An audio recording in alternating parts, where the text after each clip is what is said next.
જમ્મુ કાશ્મીરમાં નિર્દોષ લોકોને આતંકવાદીઓ જ્યારે આ જઘન્ય કૃત્ય કર્યું છે ત્યારે સુરતના એક પરિવારજનનું જ્યારે મૃત્યુ ત્યાં થયું છે તો એમની ડેડ બોડી રાત્રે 10 કલાકે એરપોર્ટ પર આવવાની છે. આદરણીય CR પાટીલ સાહેબ અને અન્ય મહાનુભાવો પણ અહીંયા આ પરિવારને સાંત્વન આપવા માટે આવવાના છે. ત્યારે અમે પણ આજે સુરત એ પરિવારને સાંત્વન આપવા માટે આવ્યા છીએ.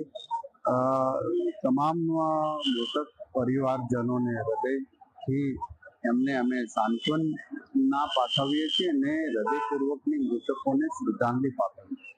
આ કૃત્ય કરનાર હંમેશના માટે કાયરો હોય છે.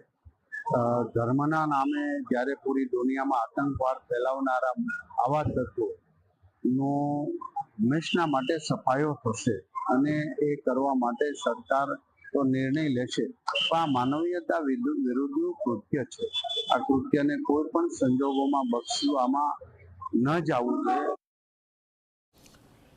પહેલગામ